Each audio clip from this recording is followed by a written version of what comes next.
You're listening to Punisher Waterfowls, the Union 0430 podcast. Brought to you by Real Geese Decoys, the most technologically advanced silhouette decoy on the market. First Light, the best hunting gear on the planet. Go farther, stay longer. And Ducklander Calls, tradition, education, and quality. Built to hunt. Hey, everybody. Welcome back to the Union 0430. This is episode 156. And like I always say, this is a special one, but even more so, it's a special one because we've got a veteran on that's doing that today on this show. We've got a veteran on who's really trying to do some good for the veteran community out there. So we brought Ash on and we're going to talk about what he's doing out in Manitoba. But look who's on with me. It's not an optical illusion, everybody. Dave and I are sharing the podcast together. This never happens anymore. Dave comes on when I'm not available. And because Dave is the busiest man I've ever met in my life. And so we've got a treat. We've got Dave on tonight. All my surgeries are done. Yeah. I'm done. About fucking Don't ride time. motorcycles. Fuck that. Yeah. Dave is here, man. Dave is here. Yeah. When you had that motorcycle accident, that's when Trish looked at me and said, see, Dave knows what he's doing and he had an accident. So there's no hope for you to ever get a motorcycle. Balls. And of course, I tricked her. Fucking tricked her. I don't know what I'm doing. Fake it till I make it, bud. That's right. And we've got the constant Philly is on with us. And we've got Ash Barr coming to us all the way from out in Manitoba.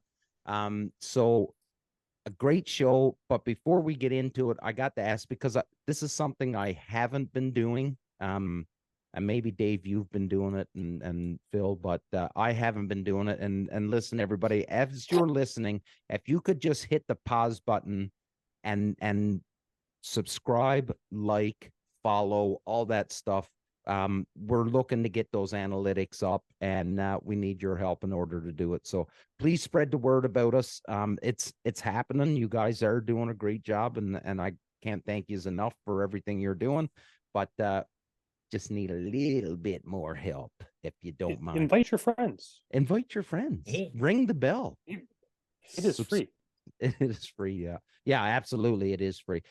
So Ash, buddy, thanks for coming on. I know we were doing a little bit of back and forth trying to get some time on and figure out a schedule where we can all meet up and actually do this. But I'm pretty intrigued to find out a lot about this, what you're trying to do.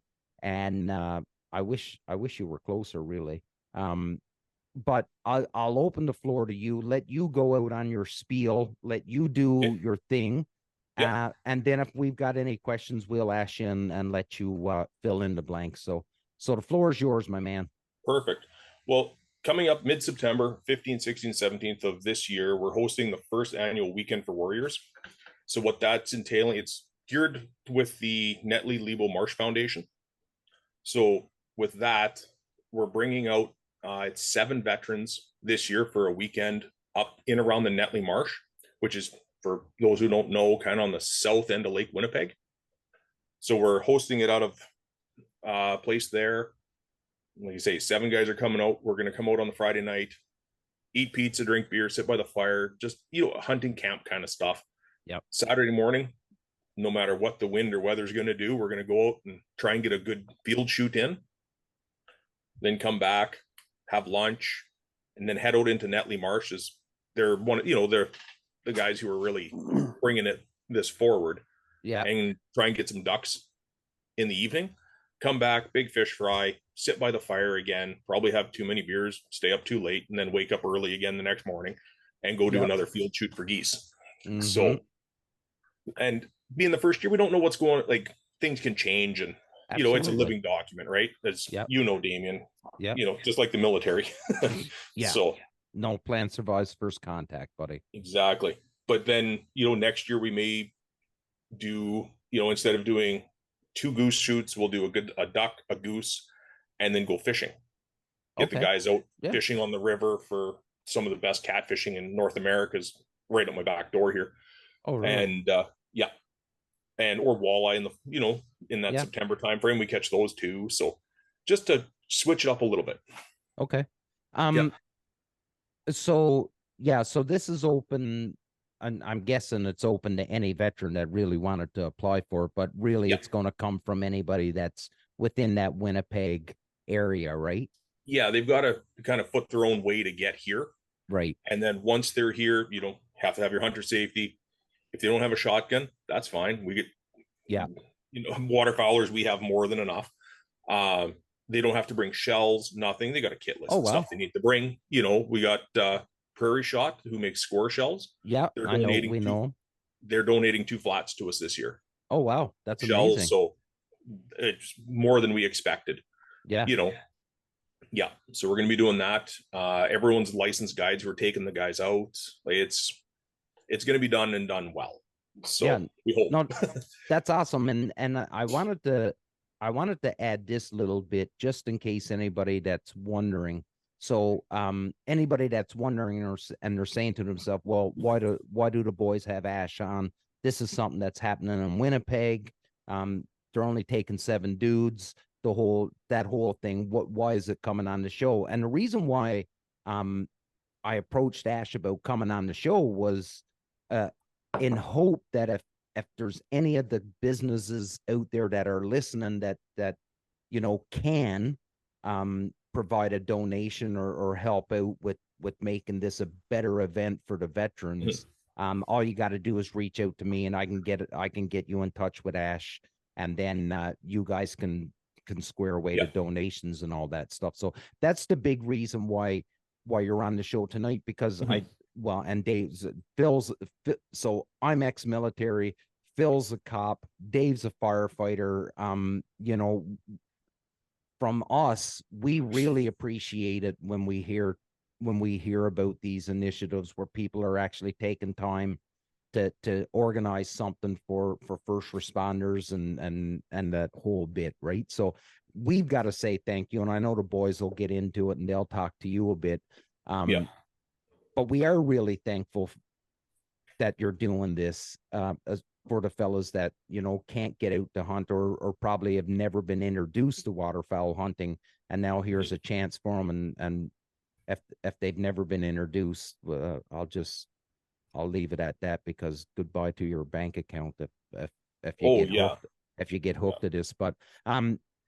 But yeah, so really the reason I wanted you to come on is I'm hoping that we could drum up some support for you, and maybe some of the businesses that follow us and support us, they can reach out to you and do the same kind of support. So Philly, and go for it, buddy. Some of the stuff, like we're looking for donations for the guys. We don't want anything out of this. It's just we put it together big bags for the guys, and they all draw a number, and then bags are numbered, and that's what you get. Okay. Cool. We've got some local companies here. Ladies donated some jams that she makes. Of course, it's got booze in it, because why not? Makes sense. And then we got a local honey guy. My wife makes handmade soap. She donates, and actually some of the stuff it would have went over to a company in 06 when you were over. Okay. Some of the shampoo bars, my mom, when she was alive, sent a bunch over there. Oh no, those dirty Patricias kept all that shit to themselves. They didn't share none of that stuff. They didn't share none of that shit for the working guys. Oh, for fuck's sake! Here we go. Here we go. But yeah, Dave, Philly, buddy, boys, if you want to jump in.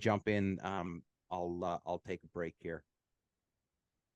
No, I was hoping you guys would talk more about which one's better. Oh, we don't have that much time. No. Okay. We don't have that much time.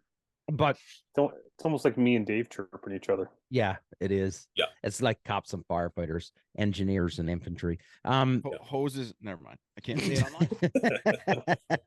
No, but you touched on something there, Ash, when you said, you guys aren't looking for anything. You're really just trying to make this, swag bags and make this as memorable and as positive of an experience as possible for the fellas and ladies, if you've got ladies, but the people that are coming out and taking part in this, right?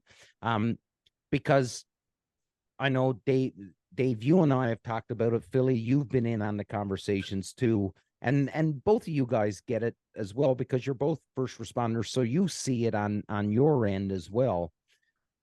But it just seems to me that, and I'm not saying this is the case for everybody, but it do seem that there are some people out there that are using the backs of veterans, first responders, or any other group of people to try and get free gear and to try and build up their own goose spread or whatever it is. Their main goal isn't to help. Their main goal is to get some gear on the backs of these other people, right? And I'm glad to say that I definitely don't get that vibe from you, because you guys really don't want nothing. You're just, everything is just going to the people that's going on to the hunts, right? And you have a waterfowl foundation that's actually putting the hunt together for you. So, Yeah, the foundation was started back in '98 by friend Tim's dad was part of the founding of it, and a couple other local guys, just to bring, some limelight to the marsh and stuff, because it's a heritage thing. They trapped and hunted and fished the area, and it's about 9 miles from my house. So, but it kind of fell by the wayside. COVID wrecked everything, of course. And then I kind of got looped into it and said, okay, yeah, you're part of this now. So okay, I guess so. We had a lot of beers and didn't write anything down for a couple of years, and then this year we're like, all right, piss on it, we're doing it. So here we go. That's amazing. Oh, go, Dave. No, I was just gonna say, like, Damien and I, as small of a company as we are, we still get a lot of people reaching out and asking for donations and stuff, and asking, hey, we want this, and here's how it's gonna help. At first, Damien and I were just like, oh yeah, you say the word veteran or first responder, we're jumping, 100%. And then we started getting caught in the, well, who won, who got it, who did this, and oh no, it's just going to help us to take them out, or it's just going to, it's going to be in our truck, and that's how, well, thank you though, and it's, but there are a lot of good companies out there that are doing the right things. Matt Dalton from New Canoe, he's down in, I think, Michigan. They do a veterans thing down there. Rich Fanning, they do a lot of veterans stuff. You as well. Like, so there are a lot of good companies out there. It's just, some of them do leave a bad taste in your mouth, right? Yeah. So, well, and that's what we say. It doesn't matter what it is. Like, we'll throw stickers in the bags. We don't care. Like decals for their trucks. I don't care. Just something to say thank you. Absolutely. And then, well, that I can do. That we can do. We can get some stickers out to you. Perfect. We can get that out to you for sure. And then, sorry, I go cut ahead. you off. No, I cut you off, buddy. But yeah, it's, in some places, no, we're not doing it. Okay, that's fine. Thank you very much. The ones that do, we'll do up a picture frame with a thank you letter, everything. There you guys go. Thanks for donating, and stuff like that. I try to keep it as local as possible too, because then it's, of course, you're not reaching out to somewhere, Alberta or BC or whatever, because they don't know. Yeah, no, of course. And what I liked is what you just said, is that you're just trying to give the fellas something, right, that they can walk away with, because a bar of soap, fellas some people may laugh at the fact that the bar of soap, but then when you get it and you have it, then you're like, fuck, this is good. I'm glad I got this now, because we gave out towels one year. Dave, remember when we gave out the Purina towels? And people sort of kind of laughed at us. We held a camp and we gave out these big, like, Purina dog food towels, and people sort of kind of laughed that we were giving them out. Anyways, we get to the camp, and like 90% of the dudes that came to the camp, nobody brought a towel with them. They all forgot to bring a towel for when they showered. And I was like, well, no, not so fucking funny now, is it? Yeah. So you got to wonder if some of them just forgot that you have to shower when you go to a guy's camp, right? Well, like, and this is the other thing. It's a bunch Mitch of Davis. But this is the other thing, is a bunch of waterfowlers, right? So sometimes you got to give them a hint and put in a bar of soap into a bag just to remind them, hey, listen, you don't need to be dirty for the whole week, and you can Yeah. take a shower and wash Hey, up. hey, Yeah. you were a little fresh in the A-frame this morning.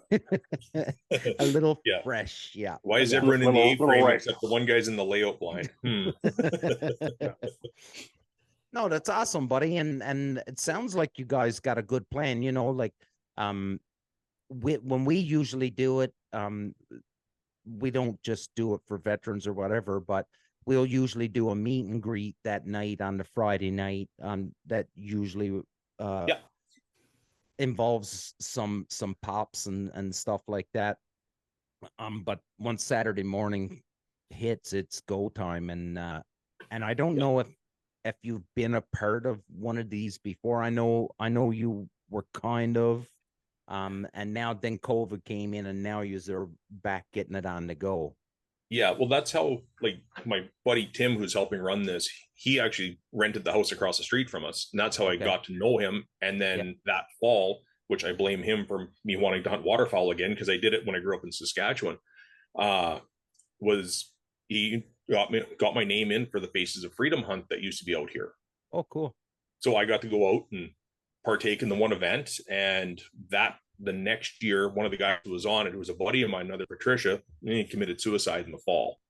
So it kind of speared me on to, okay, this needs to be done. And so I helped out. We didn't have it the next year. Then I helped out the 2 following years, and then COVID happened. And so I was on both ends of it. I helped organize it, and I also was part of it. So, okay, cool.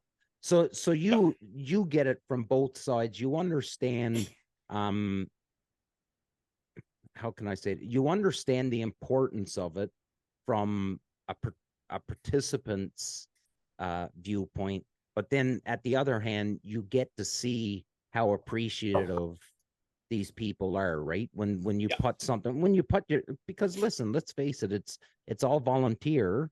You're taking time out of your own busy schedule to try and put this together, and that's what I think I like most about these things. And Dave, we do it when we do our camps, and we've been doing the camps for a while. I don't think we've ever had a bad comment.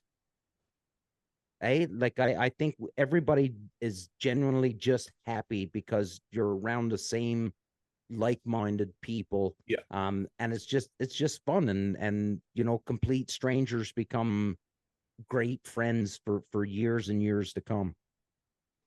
Yeah, and it's crazy to see the amount of people that still keep in touch and like hunt together now because they met at one of our camps. And that's kind of the thing that does it for me, right? About the biggest negativity we ever see about it is the people that can't get in, because we just open it up on Instagram, Facebook, whatever it is, and the first 15 people to sign up get in.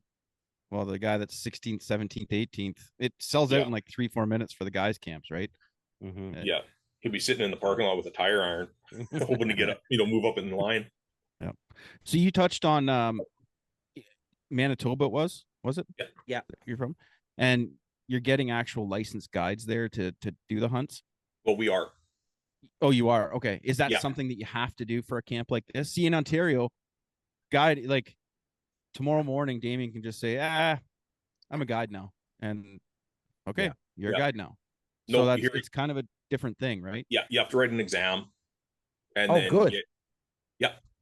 80% pass. So, and it's all about your rule, mostly party hunting, stuff like that. So you have to go through all that. Then have to have your first aid, and then have to have your hunter safety, and then a few other things, and then submit it. Then they're your guide, and the government gets $25 from you every year after that. So yeah, they need to implement that here in Ontario. I think so too, Philly.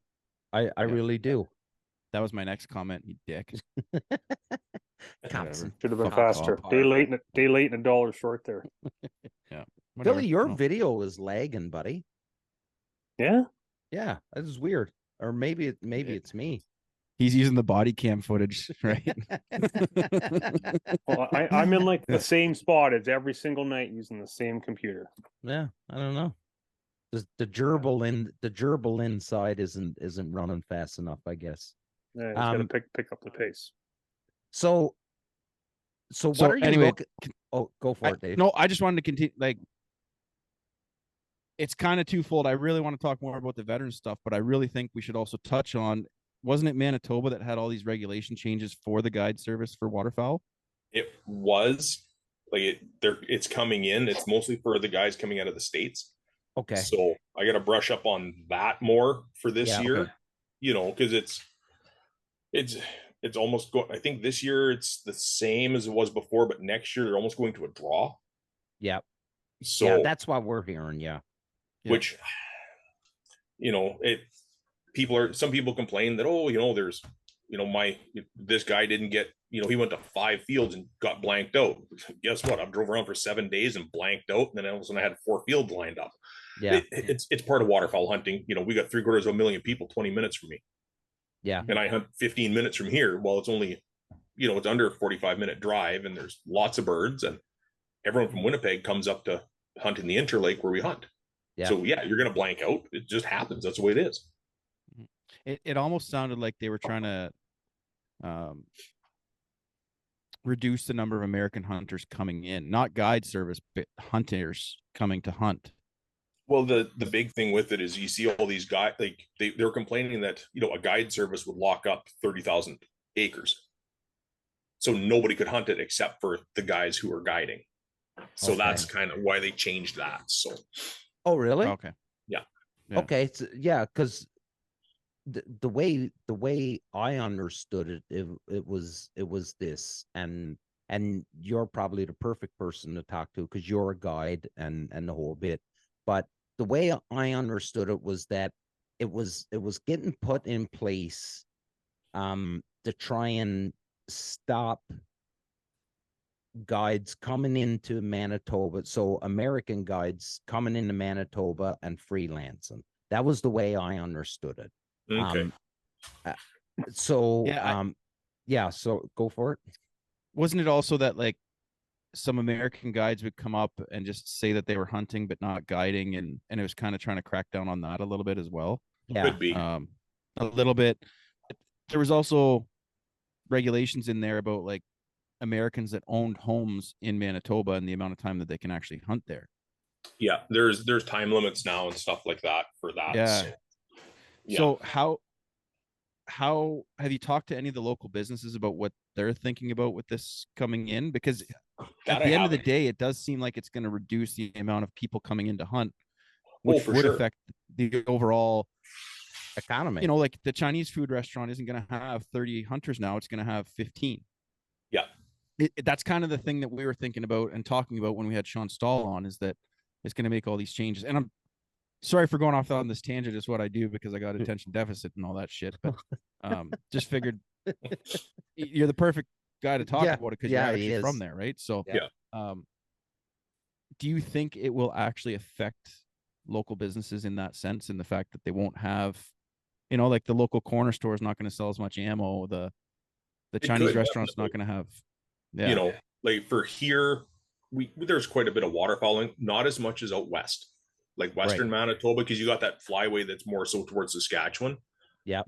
You may see more of it out there. Mm-hmm.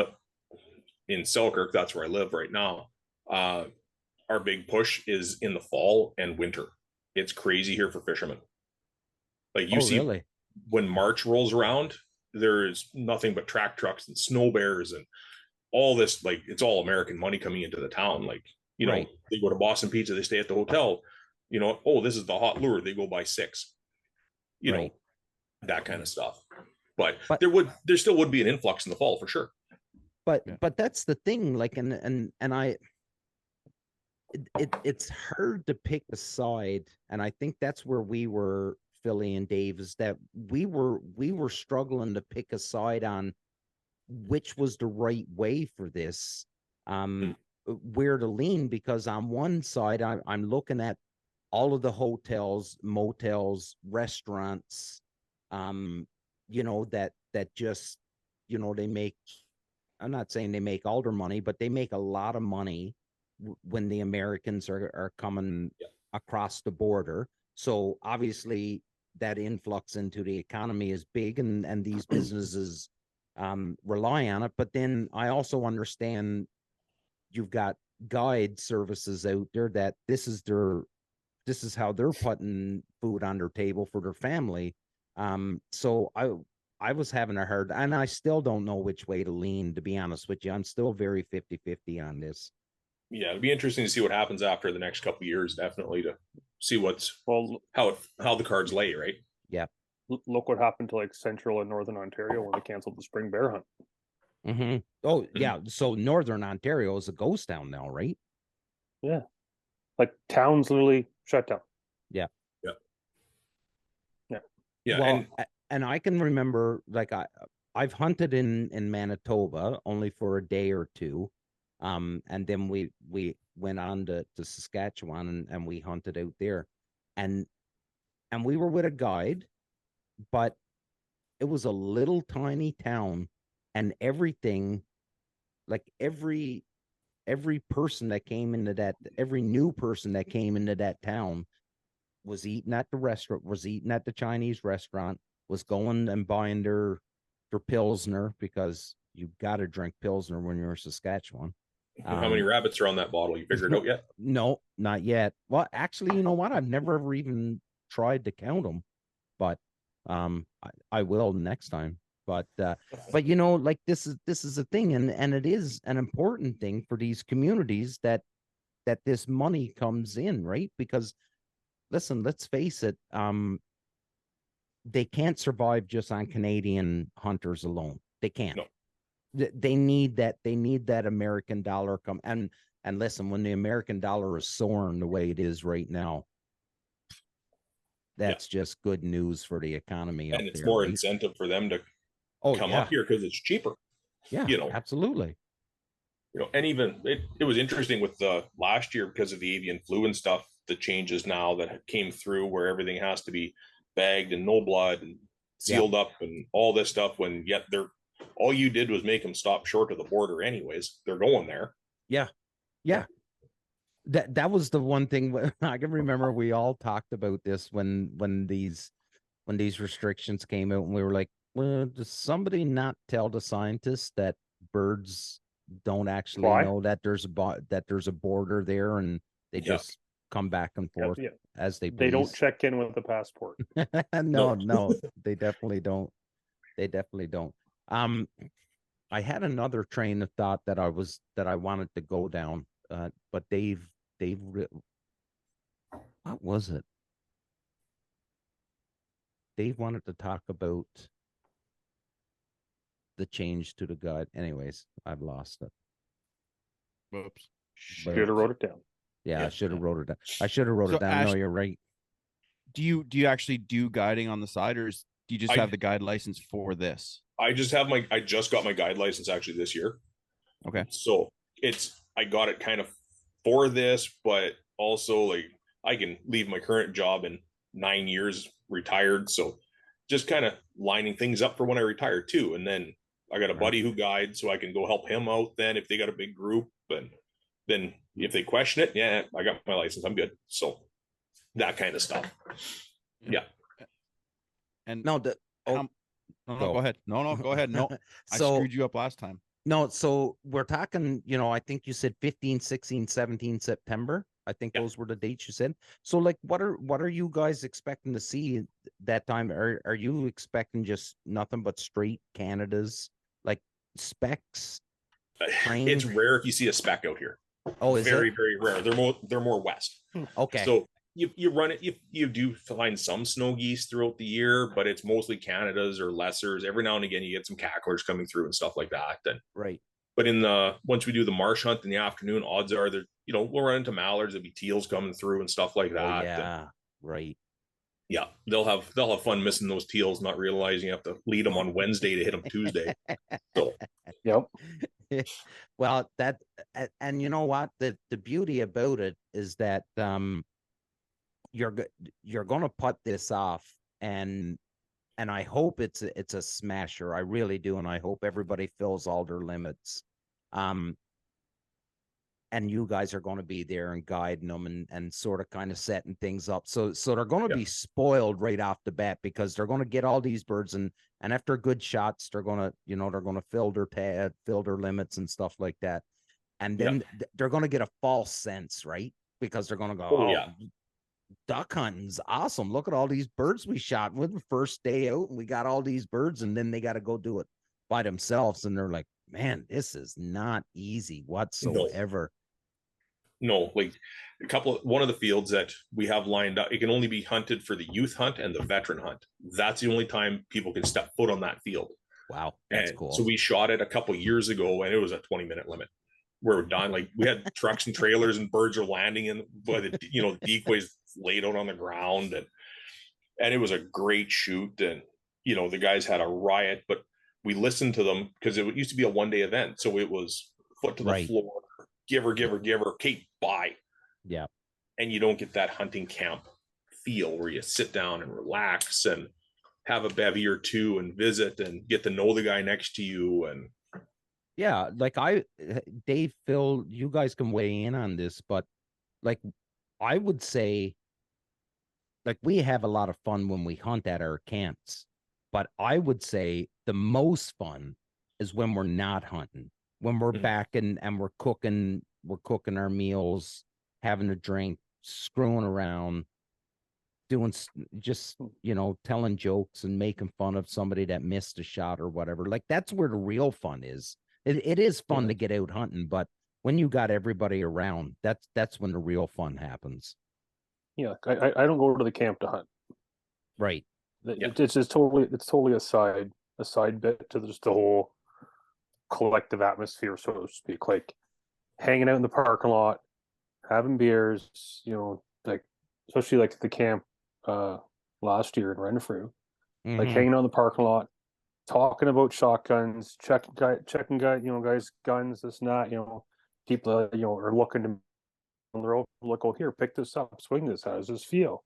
Yeah. Or like, we were sitting there talking about cameras for like hours on end in the parking lot and stuff. Like, it just, that's where I go. Just talk about stuff. Have beers, talk about stuff. And eat like a pig. But the hunting's just a bonus. Well, and then there's all these, and I assume it's the same out in Manitoba, Ash, but there's all these waterfowl forums and pages on Facebook and on the websites and all this stuff. So there's a bunch of names of people that electronically, but you've never ever had a chance to meet. And these are the types of things where you actually get to sit down with someone, shake their hand, meet them face to face, and then build on that relationship. So those are the things that I think most fellas get excited because they think they're going to get in on some amazing hunts. But it's what happens after the hunts that really wants them to come back again, I think. Yeah, exactly. And that's what it's about, is just getting out and meeting the guys and visiting with them. And, veterans, first responders, they're the best. Yeah, go ahead. Oh, he'll be right back. They're getting another drink. Yeah. They're an awesome group to be with because they can roll with the punches. This didn't happen, but we're going to do this now. Okay. And away they go. They just kind of go with it. And if one group gets a great hunt and the next group doesn't, well, that's just what it is. And they're like, oh, whatever, great job. Let's, sit by the fire, hear the stories and share everything, share the work, and away you go. And it's kind of neat to see some of the guys that they've never met before, never even heard of each other. Hey, this is Mitch, this is George, this is whoever, right? Yeah. And by the end of the weekend, they've exchanged information. They hug each other goodbye. They still talk and they go hunt together all the time now. It's pretty phenomenal to see that stuff, right? Yeah. Like this group, I sent a thing out to Shiloh. We got four guys currently serving Patricia's coming out of Shiloh for it. And then we've got two guys who are retired from the military. He was a Patricia years ago. I served with him, and then he became a water tech, a Wi-Fi tech. Yeah. So he plays in poo. And then another guy is a reserve guy that I work with. So, told him, like, he's going to be walking with legends there. He did 3 years in the reserve, but it's not about, like, if it doesn't matter who comes out. We want a mix of currently serving, retired, reserves. We don't care. So, but we got some pretty cool prizes for the guys that are coming. So that we're going to be drawing names out of a hat for. There's a veteran here in town. He makes knives and calls and stuff like that. He donated a knife this year. Okay. And this summer I was up at a lake up by Flin Flon, which is Yeah. 8 up hours there. north of Winnipeg. Yeah, it's Yeah. a little ways up there. Yep. And talking with the guy who knows a good buddy of mine who's retiring from the Patricias here in a couple weeks. And he runs a fishing camp up there, and he donated a 2-night stay plus guiding. Wow. So all the guys have to do, whoever gets it, all he has to do is get there. And Wow. everything else is taken, well, minus food and beer. Yeah. But everything else is taken care of for him. So, well, I'm going to tell you, when whoever that winner is, you can put them in touch with me, because I met a girl from Flin Flon one time, and I'm going to tell you, she made me blush. probably Not working gonna the mine. And and when we go off the air here, I'll tell you the story about when I was in Winnipeg and I met her. Yeah. So Handsome lady she was. no, she was a knockout. Is just yeah. Anyways, we'll save that story for off the air. Why am I picturing Damien standing there with helicopters flying over and machine guns, missiles? No, I'll tell you that story too, Ash, when we get off, because that's an epic story. But this one here, Marco Cunha, he's listening, and Tim Binch, those guys are listening. They know the story because they were there. But anyways, I digress. But it's a great story. I'll tell you offline. It's the awesome. Valkyrie songs playing and Flight of the Valkyries going. Flight of the Valkyries. Yeah. Sorry, ladies and gentlemen. That was just had to get that said there.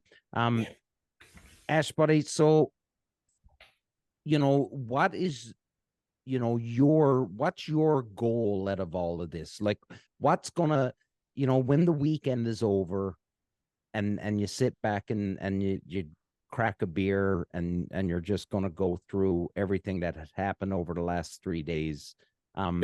What's going to make it? How are you going to deem this a success?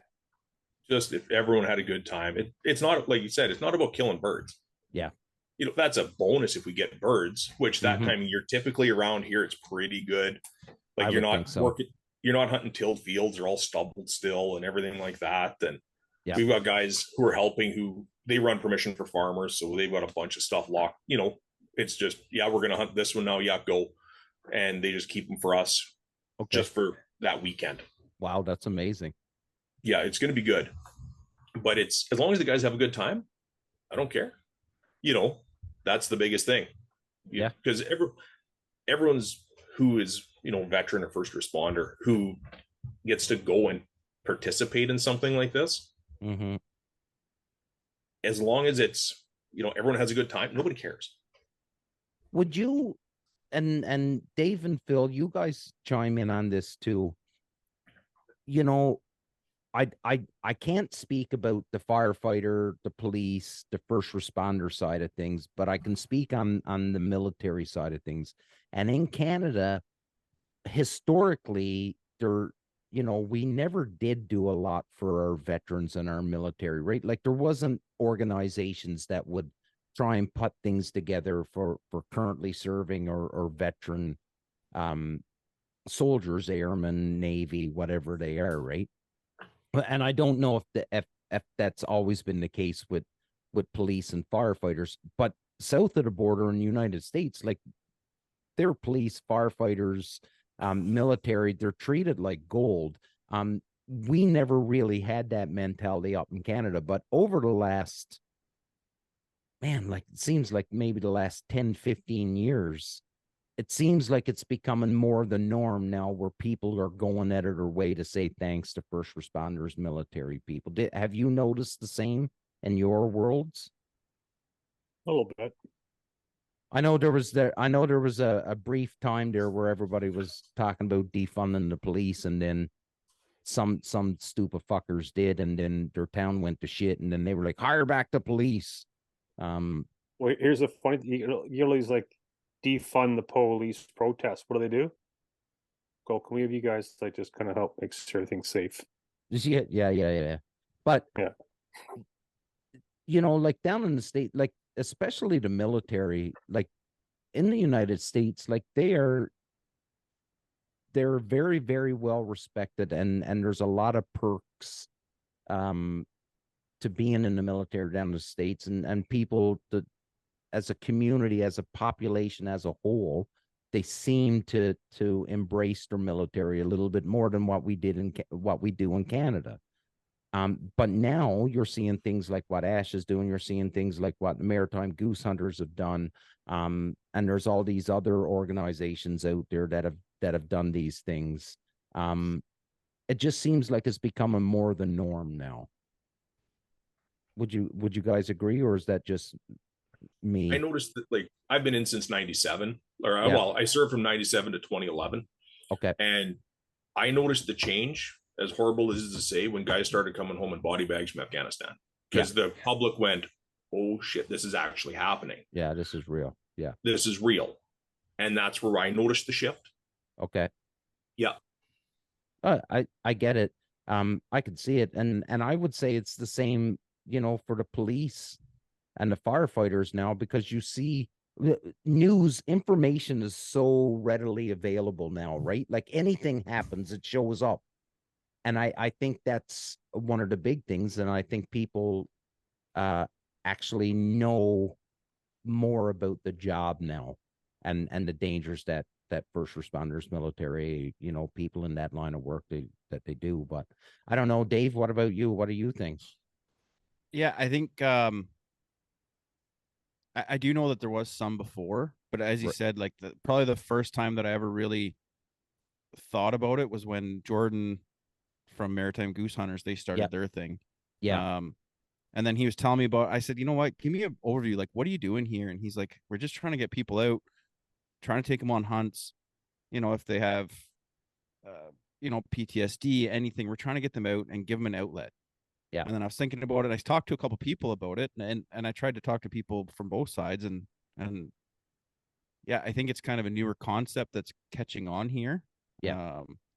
The biggest thing the biggest comment that I did hear from a couple people talking was, so you're telling me that you're going to take someone with PTSD, someone with this, someone with that, into a hunting blind and give them a gun. Mm-hmm. And it's like, well,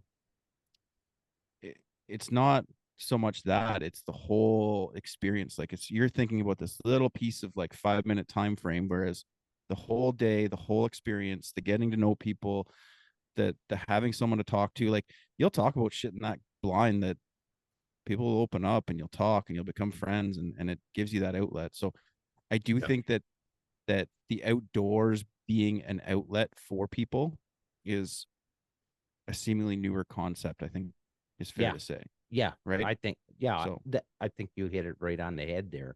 I think people are realizing now, and I could see the optics of, okay, so you have some, difficulties, whatever, and we're putting a gun, but holding the gun is a minute percentage of what's happening throughout that weekend, right? Like, and you just said it, like fellas open up to fellas when you've had shared experiences, right? And that's when fellas open up, and that's when you can start talking about the things that really piss you off or bug you. And it is an outlet, and it's a way that to recover. And I think what you're doing, Ash, is people won't realize it as they're driving to your event, but I think when the event is over, they will say, shit, like I actually feel good. Like this was great, because as well as I do, Ash, most veterans, once they leave, they tend to distance themselves from the military, right? And not because they're bitter or anything like that. It's just, well, this is a new stage of my life. I did it. When I retired, I was like, well, I'm going for a new stage of my life, so I need to distance myself. But that was the last thing I should have done. I really should have stayed closer to my friends. So you know it, and I think that's what you're going to see when this weekend is over, is that fellows are going to well, and it's a gauge too for us, because okay, this worked really well, we could change this for next year, right? like you've heard the term, Damien, living document. Yeah. Well, that's what this is going to be. Yeah. It's ever changing. Okay, we have 7 guys this year. Well, maybe next year we could do 10. And figure it out that way. Or no, 8's our magic number. We're staying with that. And then as things develop, okay, we can do this or that and change it. And absolutely. Yeah. Like I also take part in.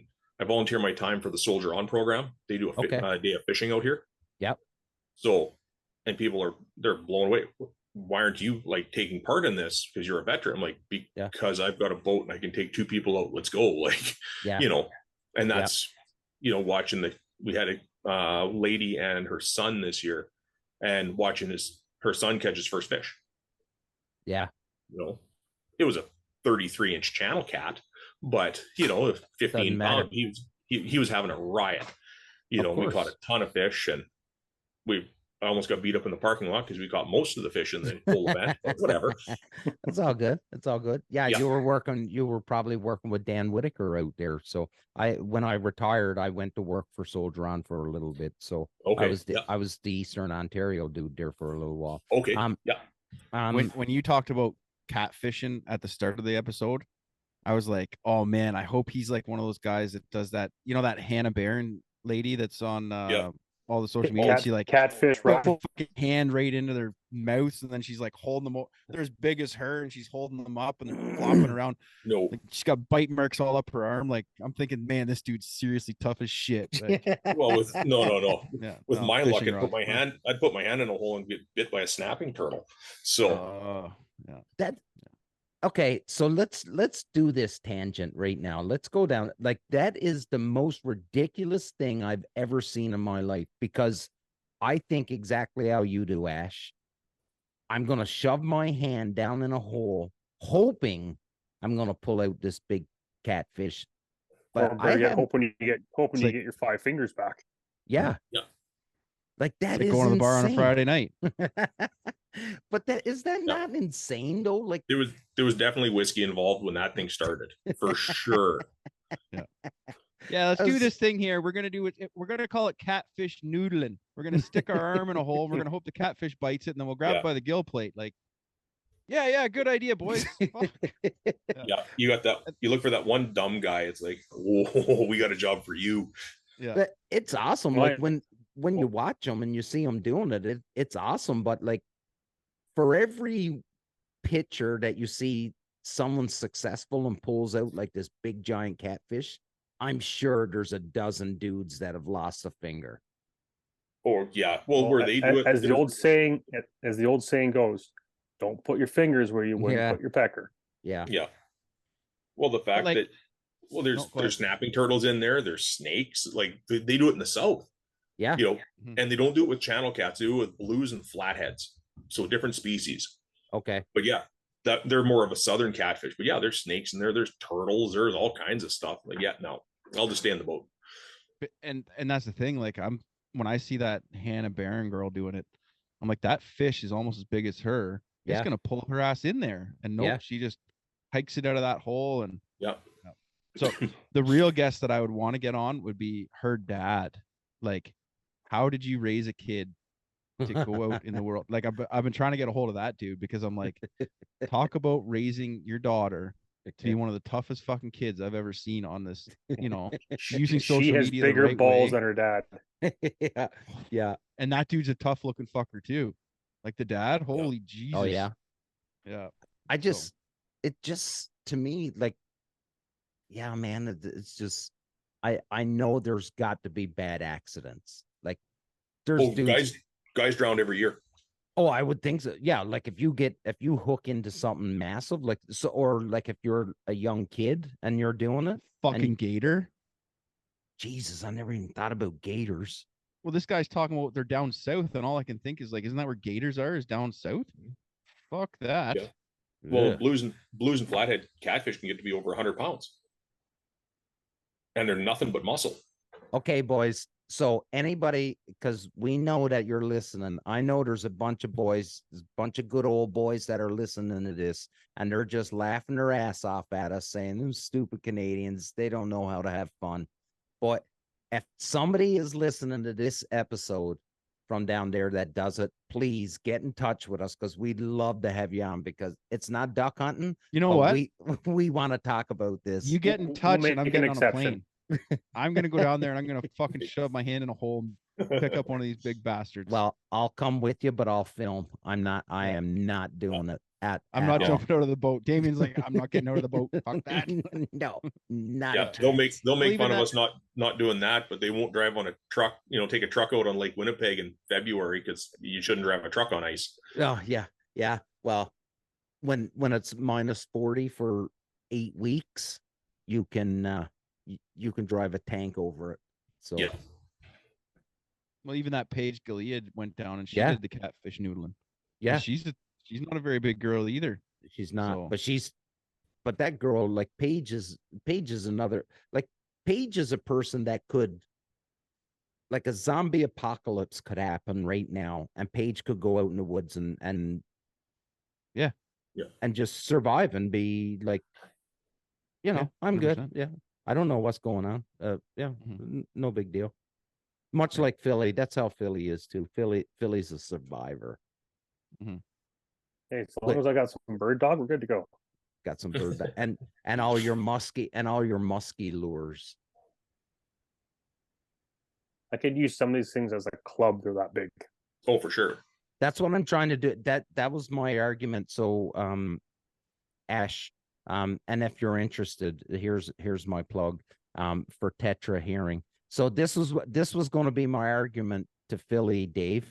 So Tetra Hearing, they make these hearing aid devices, and Ash, it's drilled in us for earplugs when we're shooting and stuff like that, which I've done all my career. But when I came to duck hunting, I never put earplugs in, and now I'm getting hearing loss and stuff. So I'm going ahead and I'm buying a pair of Tetra hearing aids or hearing protection, whatever. And I know Phil has talked about it because he's the same thing, right? Cop and Philly, I would think same Married. thing. The only thing you would use hearing protection is when you're on the range, right? But you're not walking the beat with hearing protection in, No, correct? no, it's been all the years of like hunting. Yeah. But and driving with the window down on the highway, believe it or Right. not, Listen to Taylor It's what it- Swift. which is listening what to a Taylor tribute- Swift. which is what attributed to my hearing loss. But so this was going to be my argument. I was going to say, Philly, I'm ordering some Tetra hearing devices. Did you want to get in on them? And if Philly would have said, no, it's too expensive, the first thing I would have said is that, dude, the amount of musky lures you have in your house could outfit a small group of hunters in Tetra hearing devices. And that's fact. Have you guys seen that comedy skit where the deaf guy, and they put the new hearing aid system on his head, and he can hear for the first time, and No. the doctor's like, "Can you hear my voice?" And the doctor says, "Can you hear my voice?" And the guy's like, he's speaking in the deaf, Yeah. how Yeah. it Yeah. sounds, right? And he's, yeah, this is amazing. And then all of a sudden his wife starts talking. "Oh my God, honey, this is so awesome." He's like, "What the fuck is that? Make it stop." God. That's awesome. That is Oh. awesome. I thought you were Um, gonna go on about like, yeah, you want to be able to hear your wife and kids when you're older and all that stuff. No, And that's no. exactly what I was thinking about, is that comedy sketch that they did. Well, my kids, I want to hear my kids, but Trish, no, not so much. Yeah, not so much. Now, there was something else. There was another. So, yeah. An interesting thing that Damien said when we were talking to Heath, is that Yeah, how you say Heath it? Hancock. Yeah, Heath was messaging with Heath. He was messaging with Heath and saying, like, I don't know if Dave will want a set because he shoots a 28 gauge. But the other thing to think of is just because you solo hunt most of the time with a 28 gauge, don't forget that other people in that blind, the people that ring your ears, the people that they're shooting as well. So think about your hearing in that sense. But going on that tangent, Damien, I think we have something we can tell people about picking up Tetra at a discount. yeah. So yeah, absolutely. So if you are interested in buying Tetra hearing devices, you can reach out to us. We've got a discount code. We can pass it on to you. It's not a huge amount, but it's something. And believe me, Ash, and you know it as well as I do. And same with Dave and Phil, because we've all been wrong in the blind, right? Someone swung their gun over Yep. your head, pulled Yep. the trigger, and it's bad, man. Like my left ear, like anything now gunshot, it hurts.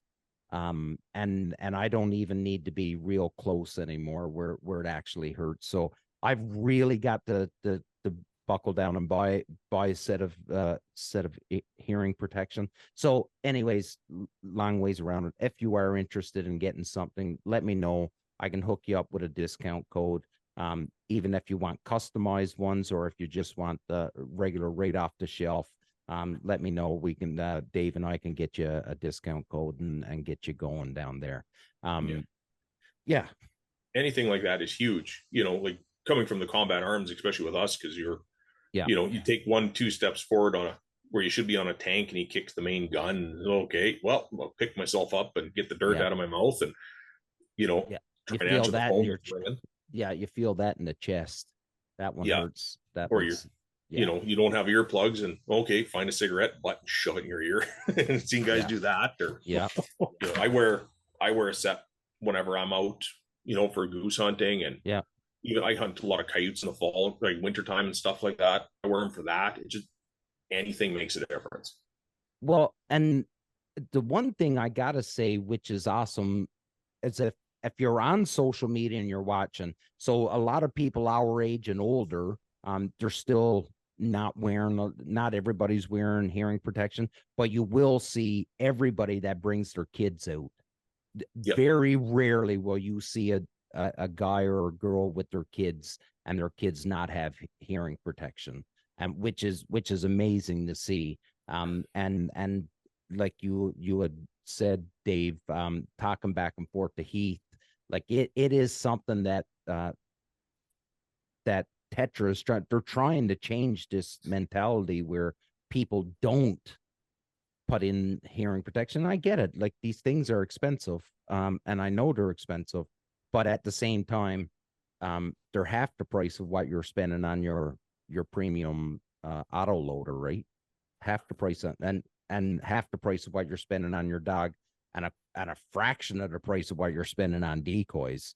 And this is your hearing. So, and that's how I'm justifying it to myself. Because Dave, you and I talked about it last night when we were talking about buying them, and I was like, I spend so much money on decoys and guns and everything else, and yet here I am complaining about my hearing. So I'm that's how I'm justifying it to myself, is if I'm spending that kind of money on the gear, why not protect my hearing?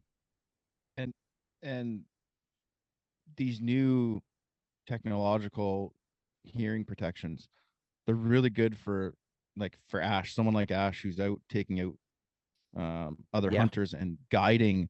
If you're taking out your kids, right? Like I found when I was taking my kids out, they would want to be like, okay, Dad, what do I do now? What do I do here? And I wasn't wearing hearing protection. Like normally I'd put earplugs in, right?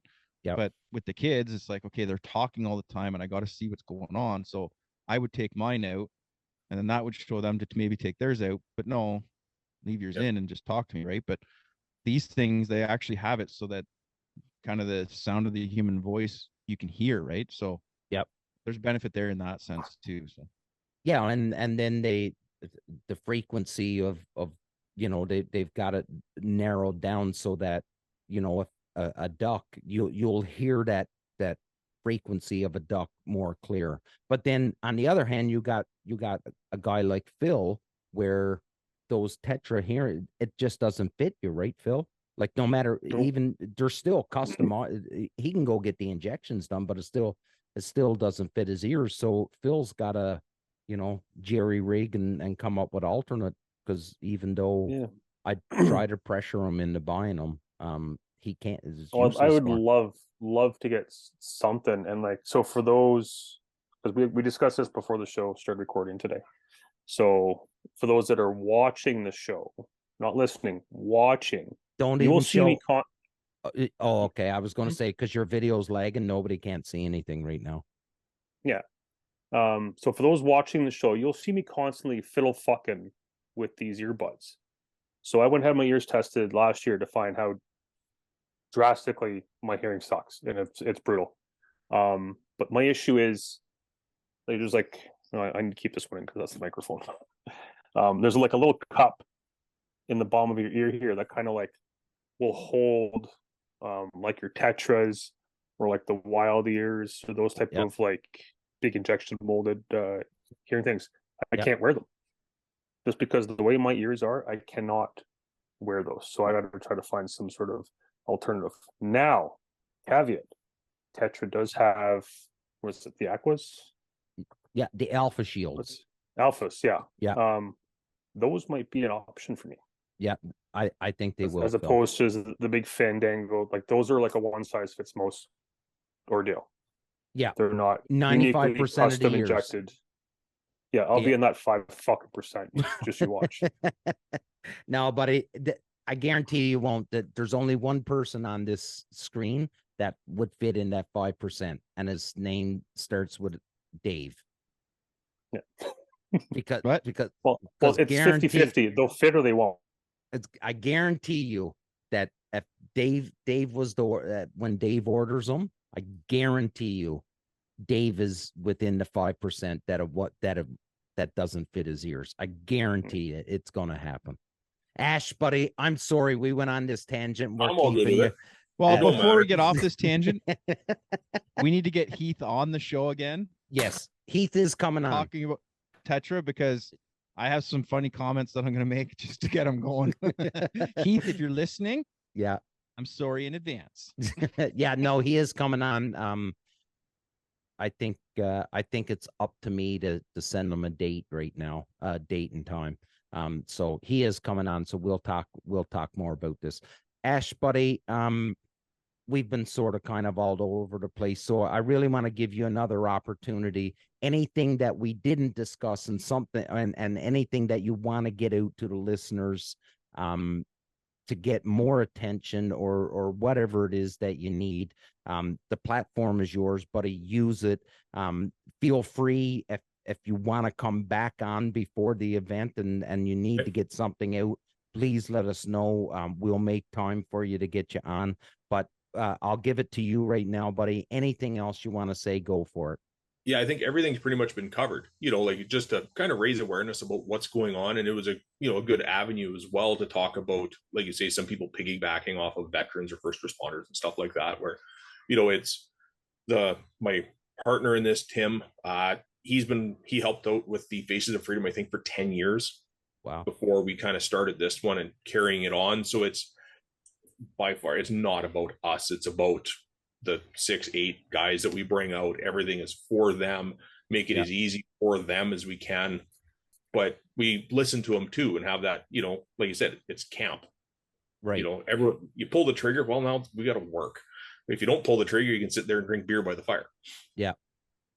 And do that. And we're just going to roll the punches and see how it goes this year and tweak it, make amends next year and go from there again. So, hey, buddy, you can always improve, right? And so I got to tell you, even though I'm not going to be there to take part in it, I got to say thank you, because on behalf of any of the veterans that's going to come, and I know they're going to have a great time. And I got to say thank you for you and your buddy, Tim, for doing this, and the Waterfowl, the Mersh Waterfowl Foundation that's doing this, because we really do appreciate it. We'll do a quick around the table and then we'll sign off, buddy. Philly, to you, my man. Ash, great having you on. Wish you nothing but the best. And I hope this works out. I hope this flourishes and does well for the future and gets even more guys out. And thank you for your service. Much appreciated. Thank you. Dave? Ash, just like you said, thank you for your service. Thanks for what you're doing and starting up here. Hopefully it takes off, and hopefully other people see this and they actually want to do this the right way, the correct way. And they're not in it just, to make something out for themselves off of it. And they're trying to do it. Appreciate what you've done. Thanks for coming on. And look forward to talking again. Thanks for having me on, guys. Much appreciated. And if anything comes up Damien, like you said, well, I'll pop back on or whatever, or Yeah, even of after course, the hunt, buddy. I'll be sending pictures to you guys and sharing them and Yeah. stuff like that. And Awesome. Yeah, that's a great idea, dude. Like if even if you don't come on before the hunt, when it's over, and if some of the boys that done the hunt with you, they want to come on and talk about it and try Yep. and drum up some attention for it for next year. Yep. Yeah, you got an open invite, buddy. All you got to do is reach out and Perfect. we'll fit you in and we'll do it. And I think it'd make for a great show too. And don't thank him for his service. He's a fucking No. dirty Patricia. No, don't do that. Mm. He's a dirty Patricia. He's a fucking cowboy. I'll explain that Ash- to you offline. Ash, before we stop, I think you need to say something about Damien. oh, all you have to See? do is say Chimo and he's happy, right? Mm. Yeah. Attaboy, big G, little Mo. Awesome. Yeah. Ladies and gentlemen, this was episode 156 of the Union 0430. Listen, we will never pretend to be experts. We're just a group of dudes that love hanging out and talking about bird hunting and apparently sticking our arms in holes and pulling out catfish too. To the millions of fans, thank you. Please subscribe, like, follow, tell your friends about us. Until next week, big love. Don't be douchebags to one another. Hey. What? Listen next week because we might have a giveaway coming up. Oh, What? yeah. We just got Dave and I got a text. We got a text. Mhm. Yep. Oh, That's my phone. Don't worry. okay. I like the sound though. Okay. Big love, everybody. Until next week.